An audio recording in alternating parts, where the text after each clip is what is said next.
বর্ণনায় ভারত ও হাসিনা বিরোধী আন্দোলনের কারণে বাংলাদেশের জনগণের মাঝে জায়গা করে নিয়েছেন হাদি। শহীদ হাদিকে আন্তর্জাতিক গণমাধ্যমে উচ্চ মর্যাদা দিয়ে প্রচার করা হয়। জাতীয় কবি কাজী নজরুল ইসলামের কবরের পাশে তার দাফনের খবর প্রচারের মাধ্যমে হাদির বিপ্লবী বৈশিষ্ট্যকে তুলনা করা হয় জাতীয় কবির বিশেষ বৈশিষ্ট্যের সাথে। কাজী নজরুল ইসলাম কে বরাবর में बनाई गई है। ইনকিলাব মঞ্চ হাদির জানাজা এবং তার সম্পর্কে আন্তর্জাতিক গণমাধ্যমে যেভাবে তুলে ধরা হয় তার কয়েক গুণ বেশি ইতিবাচকভাবে তুলে ধরে পাকিস্তানি গণমাধ্যমগুলো।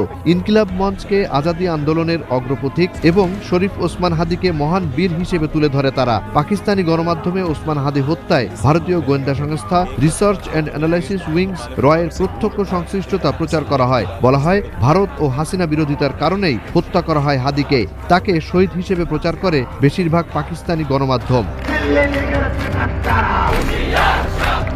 দৃষ্টি আকর্ষণ এবং ইন্টারেস্টিং বিষয় হচ্ছে পাকিস্তানি এবং আন্তর্জাতিক গণমাধ্যমে প্রকাশিত সংবাদে কমেন্টকারীরাও ছিলেন আরও এক ধাপ এগিয়ে। তারা ওসমান হাদিকে তাদের ভাই এবং বাংলাদেশকে তাদের ভাইয়ের দেশ হিসেবে কমেন্টে তুলে ধরে। অনেক কমেন্টে ভারতীয় আধিপত্যের বিরুদ্ধে বাংলাদেশের জনগণের পাশে ভাই হিসেবে তারা দাঁড়াবে বলেও জানায়। উল্লেখ করা হয় দুই ভাই মিলে ভারতীয় আধিপত্য মোকাবিলার।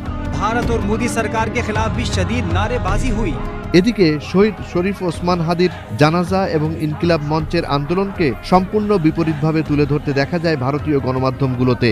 জাতীয় সংসদ ভবনের প্লাজায় এবং মানিক মিয়া এভিনিউয়ে স্মরণকালের বড় জানাজা এবং জনসমাবেশকে নেতিবাচকভাবে তুলে ধরে তারা। বিভিন্ন বিভ্রান্তি, ভুল এবং অপতথ্যের মাধ্যমে স্পষ্ট উস্কানি দিতে দেখা যায় ভারতীয় গণমাধ্যমগুলোর প্রতিবেদনে। বেশিরভাগ ভারতীয় গণমাধ্যমে জানাজা পরবর্তী প্রোটোকল উঠে যাওয়ার পর বাঁধভাঙা জনতাকে সংসদ দখল হিসেবে আখ্যায়িত করা হয়। ভারতের গণমাধ্যম এমন ঘটনাকে সংসদ ভবন আবারও দখল ও ভাঙচুর এবং সেনাবাহিনীর সাথে সংঘর্ষ বলে চালিয়ে দেয়। বিশেষ করে প্রধান উপদেষ্টা প্রফেসর ডক্টর মোহাম্মদ ইউনূসকে ব্যর্থ উগ্রপন্থীদের পৃষ্ঠপোষক এবং বাংলাদেশে উগ্র ইসলামপন্থীদের ক্ষমতায়ন বলে প্রচার করা হয়।